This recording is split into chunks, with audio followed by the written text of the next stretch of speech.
To really know China, you must first understand its history, its land, its people. It helps us make sense of what happened more than 9 decades ago and how it shaped the modern China of today. From the sirens and bombings of cities to the unprecedented westward evacuation. Every river pointing westward was heavy laden, weighted down to the water's edge with the precious tools for new China. The message was always clear. Never give up. Always strive for something better. And that's the goal, to produce sufficient, diversified, and safe food. Those lessons became a driving force and shaped what China is today. Hey, he's pretty quick. Oh my God. I'm Mike Walter. In this episode, we journey from the ruins of war to the front lines of innovation, where China's vision meets a shared global mission in an effort to build a better world. Nice to meet you. Can you shake my hand?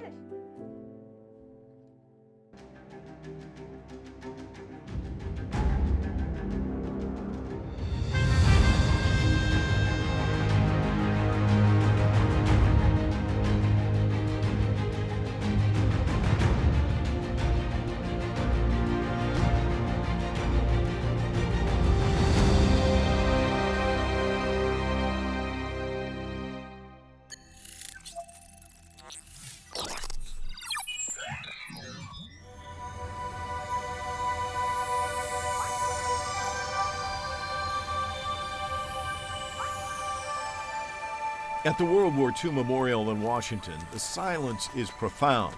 It marks a war remembered for sacrifice and triumph, but also one experienced unevenly across the world. In the United States, the mainland was never bombed. No cities were occupied, no skies filled with enemy fire. For many Americans, war remained distant. A story of valor told from afar, not a trauma lived at home. This distance shaped not only memory, but the very way that war is understood. Being here, you feel the enormity of a world war that literally touched everyone on the planet. War really isn't about trenches and tactics. The cost of war is felt in the hearts of cities and civilians. Its signature is etched on homes turned to rubble. While I wasn't alive to experience World War II, like most visitors here, you feel something, a connection, a quiet grief that doesn't need translation. Growing up in the U.S., I learned about the London Blitz in textbooks. We all did. Blitz is an abbreviation for Blitzkrieg, the German word for lightning war. And that's what it was. Thousands of Nazi bombs raining down on London, shattering everything from structures to psyches.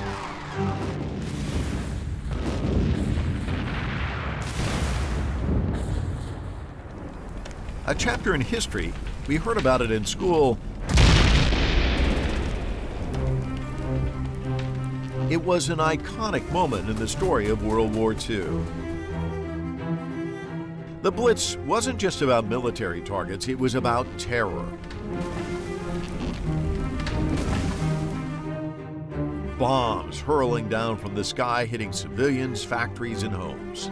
The Luftwaffe was attempting to pierce the very heart of London. In just a few months, the city became a war zone. The goal was clear: to destroy Britain's spirit. Cities were left in ruins, and the immediate toll was staggering. Yet the cost wasn't just in lost buildings. It was in the resources, the workers, the lives, the key elements needed to fuel the fight against Nazi Germany. Over 40,000 civilians died, and much of the city lay in ruins.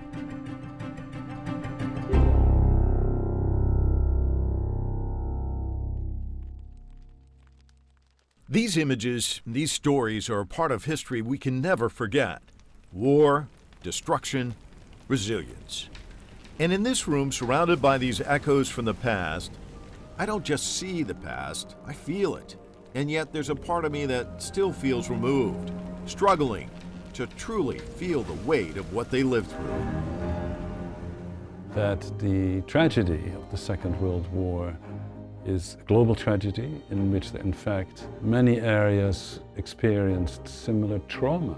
And I think the difference here is between countries that were occupied, such as my home country, the Netherlands, or France, or Belgium, but also China. It's very different from the experience or the perspective of countries that were not occupied, like the United Kingdom or the United States.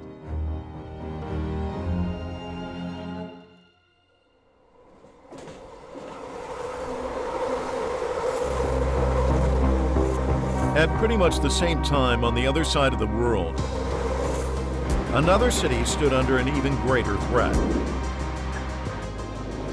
It may not look like the future you imagine, but step into China's Chongqing and you'll feel it. A city alive with heat, noise, and its constant motion. Chongqing never rests. Not because of its lights or towers, but because of a spirit that refuses to be dimmed. Its drive runs much deeper.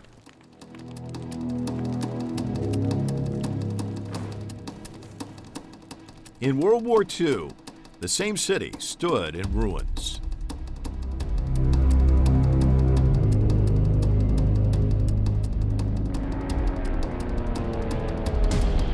It began with a distant hum in the sky, a warning siren.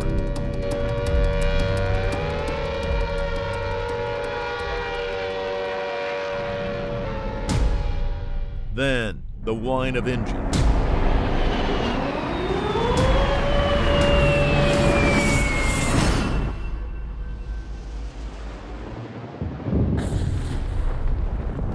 Then fire.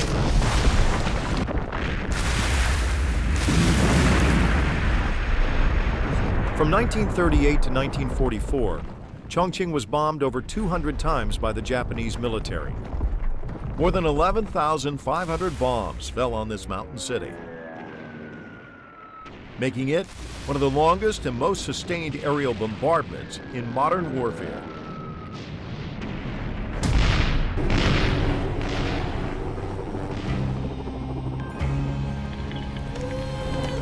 Entire neighborhoods were flattened.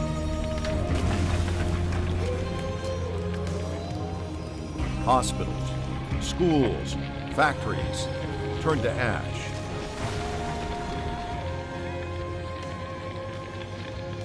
An estimated 32,000 were killed or injured, and over 17,000 buildings were destroyed. But the city didn't fall.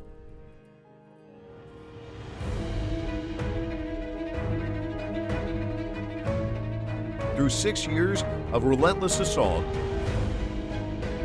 Chongqing's people endured, living,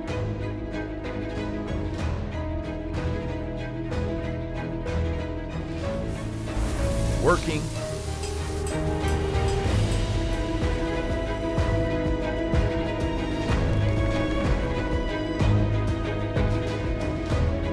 and resisting, all beneath the cascading and relentless bombs. More than a besieged wartime capital, Chongqing was the industrial heart of China's resistance, and the city where the will to fight never flickered.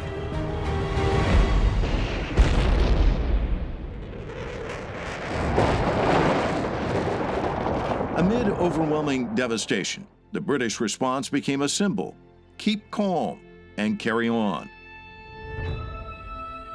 In Chongqing, however,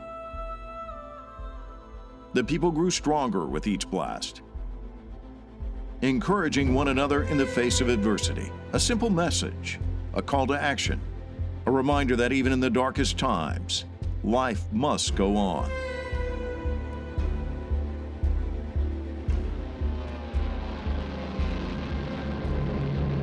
As bombs rained from above, another threat surged from below. Japanese troops were closing in on the ground, advancing up the Yangtze, aiming to seize land and the country's industrial capabilities to enhance its own military power. China stood at a crossroads. Would its industry be crushed on the battlefield or carried to safety before it was too late? China embarked on a monumental westward retreat, relocating its industrial heart from the vulnerable eastern coast to the safety of the interior. Over 3 years, 448 factories were moved, each a vital treasure preserved, later fueling China's fierce resistance against the invading forces. Every river pointing westward was heavy laden. Every sampan, every barge was pressed into service, weighted down to the water's edge with the precious tools for new China.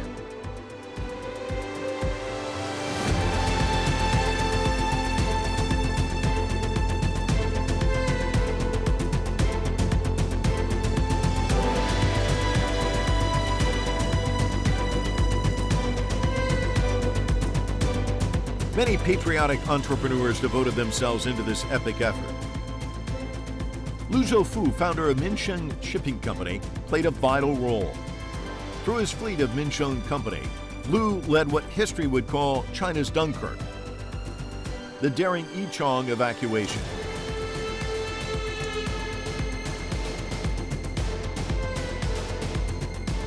A bold act of resilience amid the shadows of war.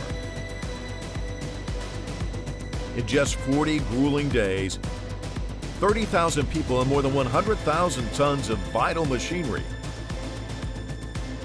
were dismantled by hand, packed, and moved upriver through the narrow, dangerous gorges from Yichang to Chongqing.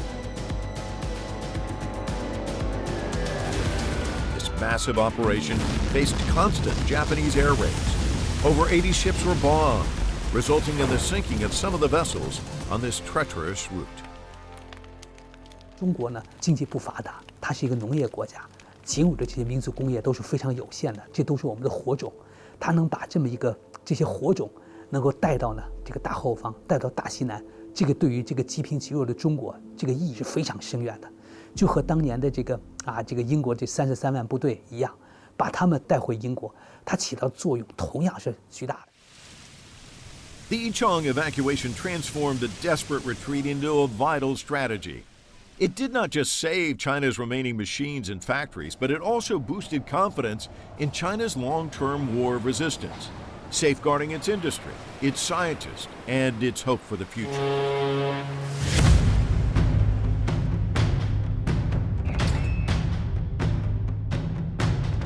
Today, the very same river carries a different cargo. Electric vehicles instead of generators under threat, but the journey endures. 降我939，降我939。哎，我民生号稍微站高点哈，我在你位置来站。哇，3个9，你还有速度噻，你还准备站高点噻？愚公里502，民生号哈，民生号跟你过红灯哈，过红灯。我叫谢丹，我现在任职于民生号，职务是船长。 最后一趟了，最后一趟车，你倒是注意到看下水池左右歪不歪好。两门窗现在是计划装，第一场主甲板应该是差不多了。Captain Xie Dan is a part of a new supply chain along the Yangtze River, a green corridor linking inland China to global markets. 我的价值就是通过我们的发航到上海，中国海船转运，把商品汽车运向全世界。 觉得还是中国的车出口，我自己贡献了一部分。To Xie, this isn't just a job. 帮忙看下那个灯儿那些哈，检查穿没了。好。It's a relay. 民生号，在水泥厂民生基地准备由南向北。A modern chapter in a much older story of industry, survival, and the belief that when the world shifts, you either lead the change or you're left behind.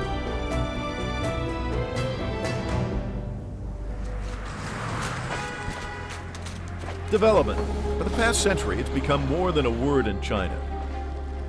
It's a type of poetry if you look closely. Not just in what's built, it's drawn over and over again, line by line, in steel, circuits, and lights.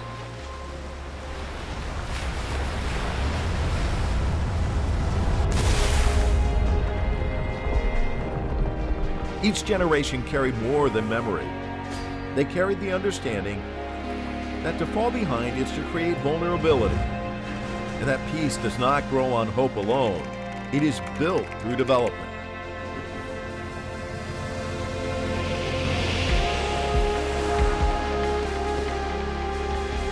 From sewing machines to robotic arms. From those blackout nights to the glowing skylines. From footpaths to high-speed rail. What rose in those decades was more than a country. It was an intention to never be left behind again. And yet today, the world map is still uneven. Access to development is unequal. The tools of the future remain out of reach for many. Walls are rising in places where bridges should be built. China suffered through the pains of underdevelopment and is now determined to make a change, but not just for itself.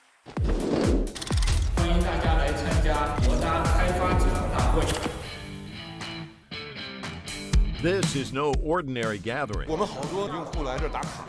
It's a celebration of the developers who are driving the AI revolution. 我们终于见上了，都爆了，完全挤不进。非常感谢你们对我们的支持。A community armed with the most powerful tools of our time. 为继续站在开源技术发展的最前沿。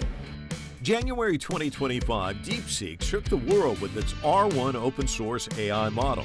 For most Chinese, it was the first time to learn the word open source and its strength of opening and cooperation. Based on the ideal of tech equity, it showcases a future where China and many other countries can grasp the chances that come with the coming AI era.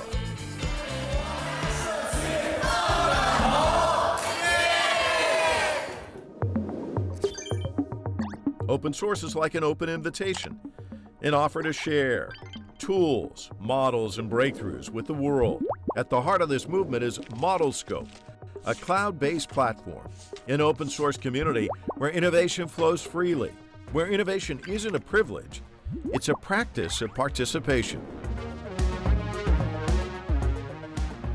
Inside the doors here, it's home to a fast-growing open source platform, sparking a global conversation about sharing models, sharing code, and perhaps sharing the future.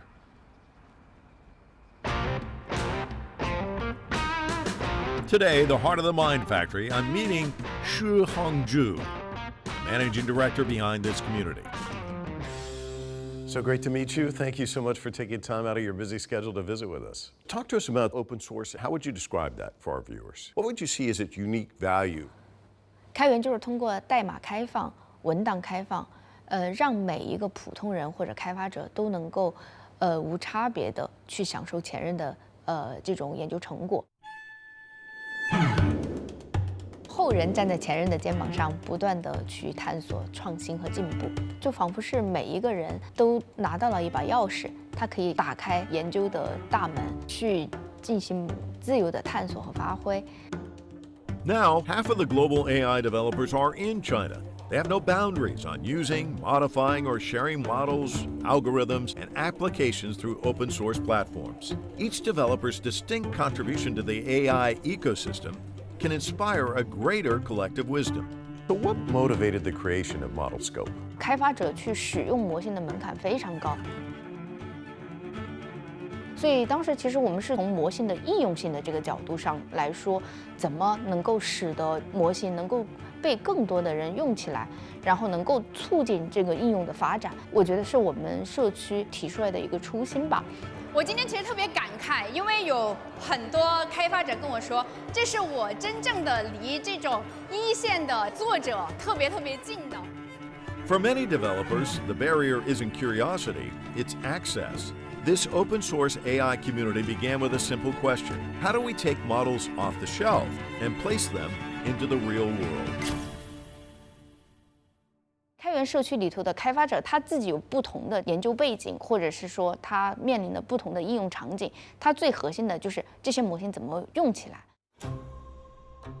And that's the point. It's not a race to the most complex models. Instead, it's an effort to make sure everyone, everywhere, has a place in building what's coming next. 也希望能够有更多的搭子推动我们下一波 AI 技术的一个发展。我觉得最新、最快、最强的技术，的确就是这个技术发展的一个牵引力。但是呢，这个技术的普惠，这个技术从点变成一个面上的，能够造福更多的这些。因为我觉得大家就从社区的开发者的层次，他自己的 background 也是不一样的。这个技术怎么能够普惠到更多的人？我觉得这个是更重要的。对。魔力全开。More than 80 years ago, Liu Zhoufu gathered his fleet to preserve China's future. Today, a different generation picks up the mission, not to protect knowledge by hiding it, but by setting it free. 我们希望每年开发者都有这样的机会，然后大家聚集在一起，然后去交流。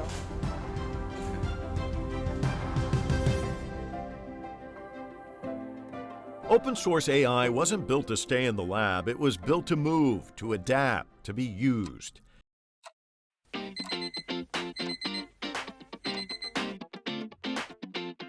And now that shared code is powering something real, practical, wearable, and it's made for everyday life.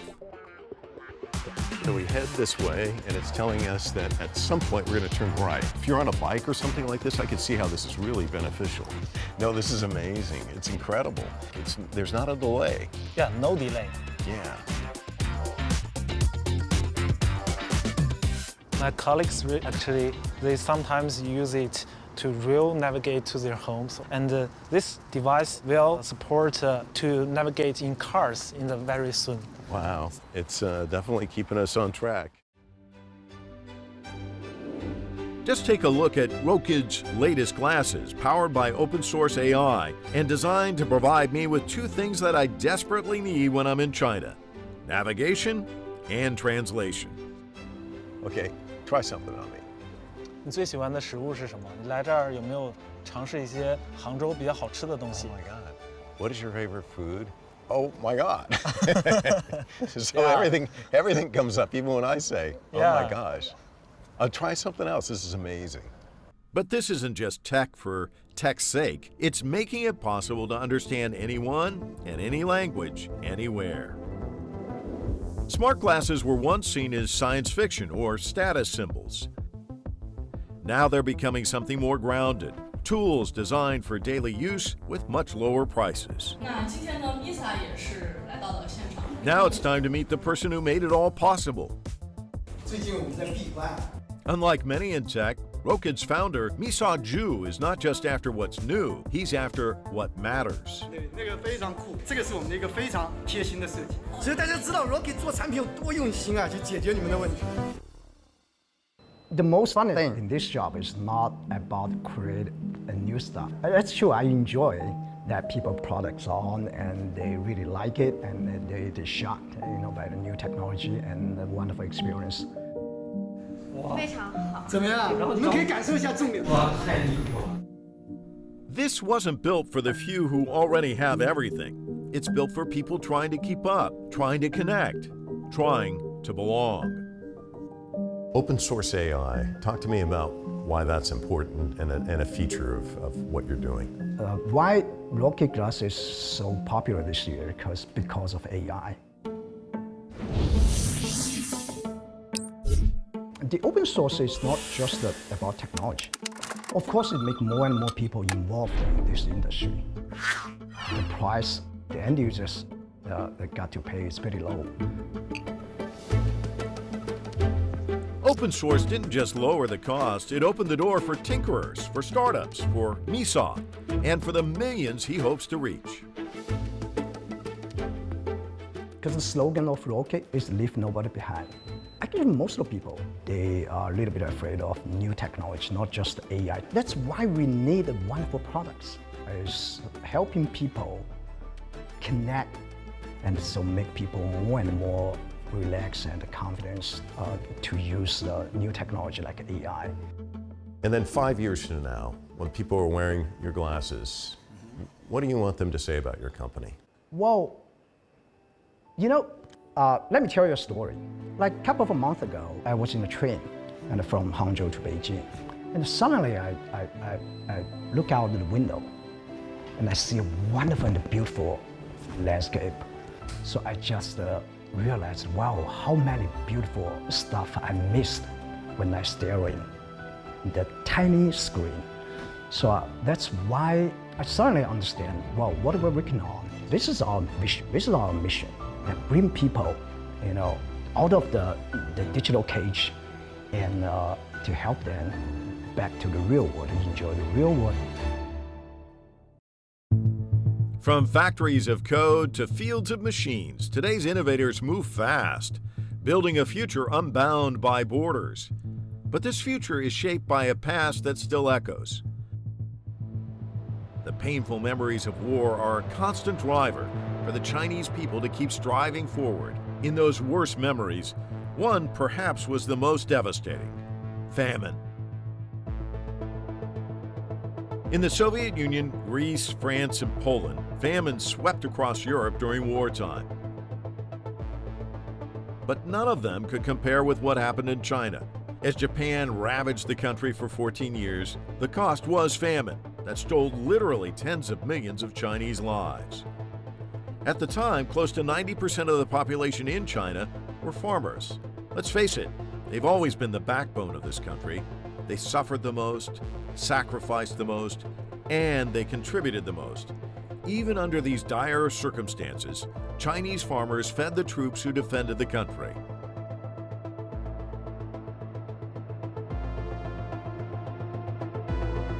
When I was a child and my mother would give me food, if I would not completely eat everything on the plate, she would get so mad, so angry, because she had suffered real famine in the 44-45 hunger winter when 20,000 Dutch people died.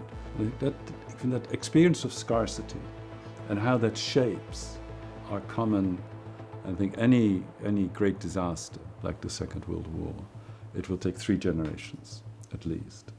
Maybe 4. It takes 3 generations for human beings to digest this. For China, the memory of starvation always lingers. From history's scars, China has adopted a truth that endures. Our food supply must be our own. Agriculture is the root from which China stands. The country has been striving to prevent starvation. Now a revolution is taking place in China's farmlands that might reshape global farming. This Super X farm in Guangzhou may look like any other, but here the future of farming is being tested. The goal? Make cutting-edge tools that farmers of any age or background can use. Good to see you. Good to see you too. Welcome to our Super X farm. I'm here visiting Justin Gong, the visionary behind this farm. Justin might not fit your definition of a typical tech bro.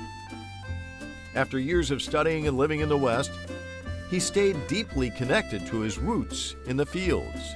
I think a lot of farming methods can be reinnovated or reinvented again and again.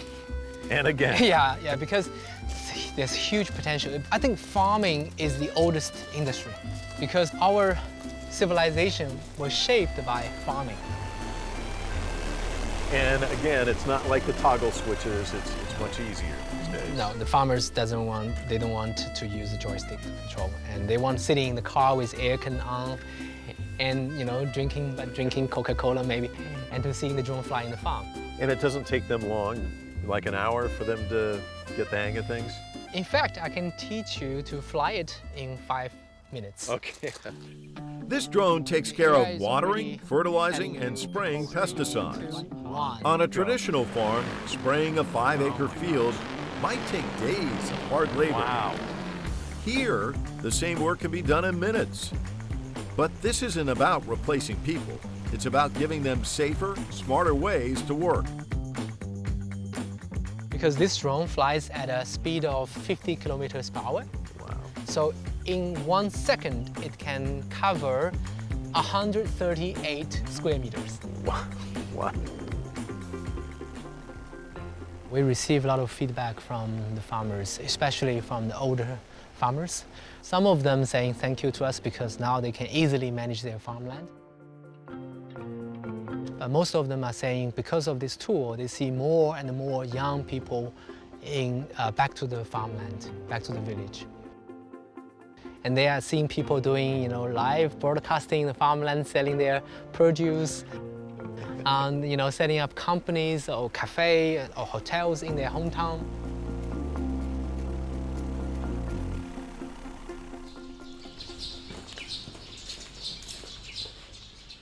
Wang Fan's day begins early, overseeing the farm with technology that saves her time and labor. As a modern-day farmer, she operates the drone that makes today's agriculture faster and more efficient. 5 years ago, she left the fast pace of Shenzhen to return to the fields. 我觉得像现在机械化比较厉害了，年轻人进入农业也是一个很好的前景。 Here she found a new career as a professional drone operator, blending her skills with new opportunities to earn and help her family. 这地啊我养的大，这要远当一局装2桶脚的，连大样的跟当一局装3桶脚。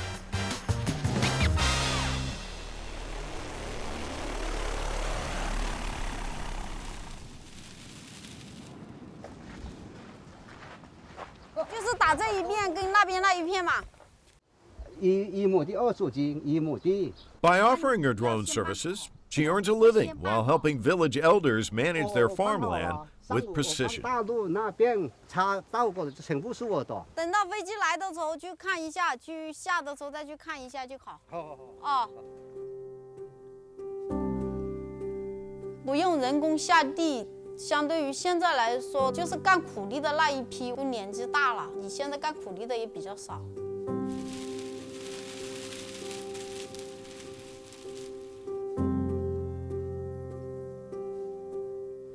今天天气比往年天气相差一样。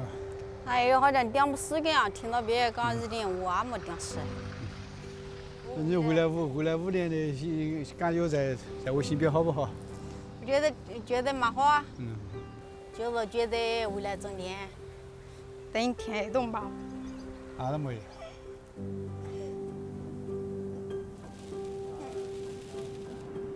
我当初选择转型的话，还是因为可以一边照顾小孩，然后父亲总是希望儿女能够在身边干共同的事情。从我记事起，父母就有干农业这个。 小的时候有在稻田里面抓螃蟹、青蛙都有，感觉还是挺好的，好像有在父亲身边，就好像还没有嫁人那种感觉，就好像已经回到小的时候那种很美好的感觉。我没有，我哪家？我没有买，我没有。 The haunting memories of famine, that fear of hunger. It's not something on the surface. It is a deep memory from the past, passed down through generations. Now, Justin and many other Chinese are working to build a hunger-free world. And you say that we're actually exiting the agriculture to post-agricultural world. Explain that.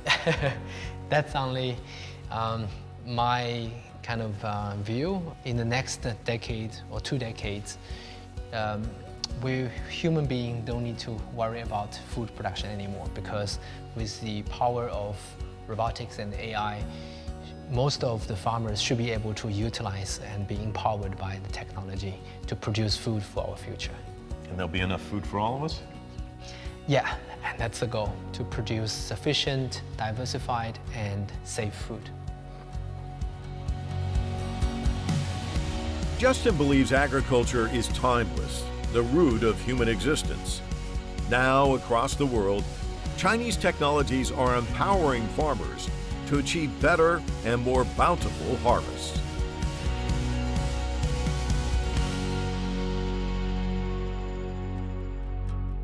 More than 90 years ago, the Chinese could scarcely imagine the nation we see today.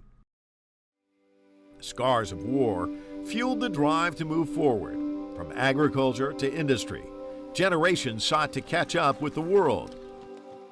Now, as the world's second largest economy, a new generation looks beyond borders, driven by a vision to propel humanity's progress.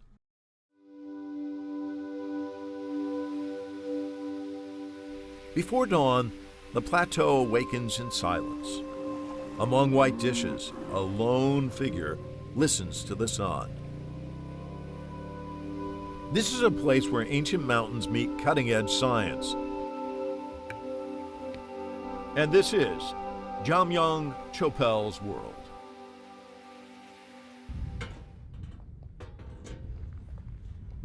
Born in the nearby village, he, like many locals, made a living from the land, gathering what the mountains gave. Today, he's part of a team guarding one of the world's most advanced solar observatories.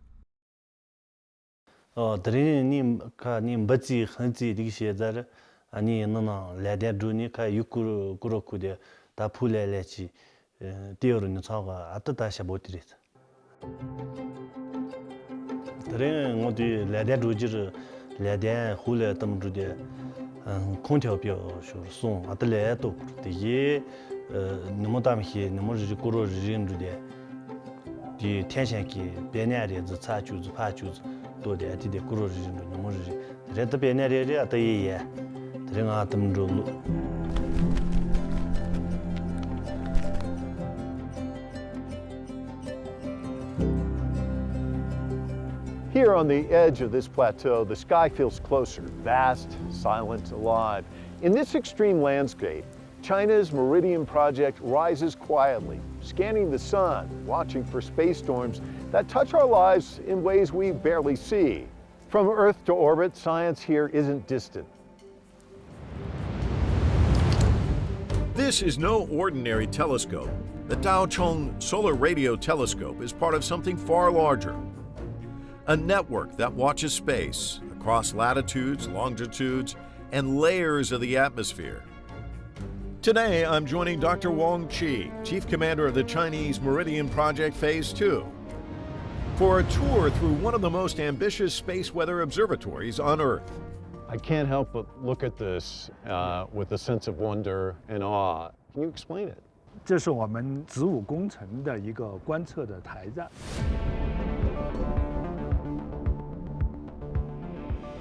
我们造成太阳射电的圆环阵，就是为了监测太阳活动的，这也是我们整个的植物工程的一个龙头的设备。313 dishes synchronized as one, a giant eye that sees solar storms before they strike. When humanity is advancing into the universe, magnetic or solar storms are the invisible threats endangering our launches, the satellites and space stations. The Meridian Project is an indispensable tool needed to predict space disasters before they happen. 我们下一步就是想推动一个国际植物圈大科学计划。我们现在对于空间环境的监测都是局限在我们中国的领土。但是我们可以把国际上的空间环境的监测组成一个全球的监测网络。The International Meridian Circle program, in partnership with 36 global science organizations and research institutions, is set to expand over the next 11 years to track and predict global space weather events. 空间是没有国界的，在空间所有的挑战都是全人类共同的挑战。所以，国际合作就是在我们空间科学、空间探索中的一个基因。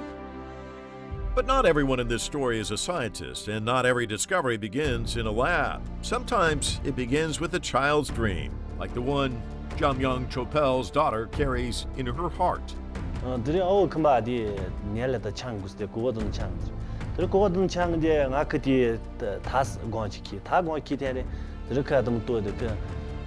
시기아래 문제니 그 샤보진데니 월루크로 하디 루키그로 하디데 라데드와테틱슨. You see, curiosity doesn't just begin in textbooks. It begins in a glance upward, a question, a quiet sense that there's more to know.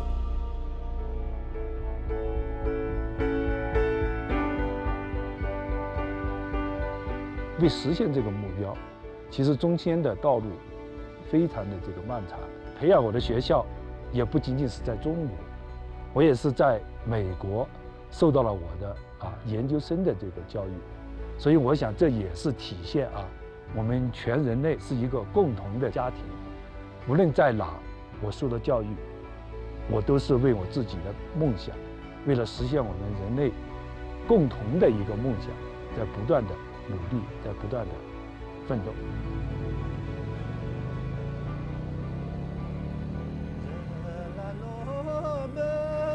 As Jamyang rides home, his voice rises with the wind, a song to the sacred mountains that raised him. Echoing beneath the sky, he now helps watch.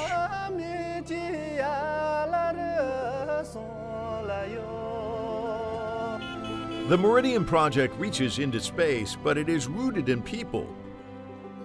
Those who wonder, those who strive, and those who care to keep hope alive. Today, as we face new challenges from climate change to space risks, we're reminded of that shared dream.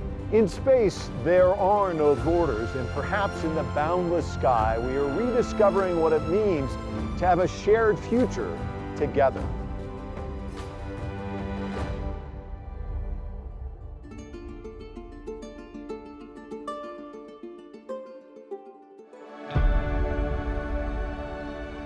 True development is not defined by what we build, but by who we invite to the table.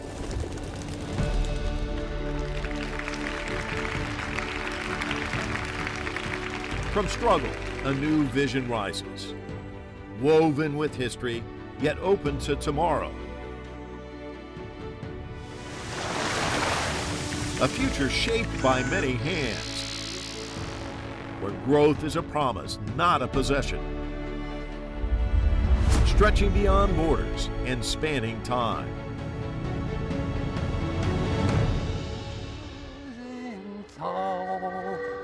和平的花是营造。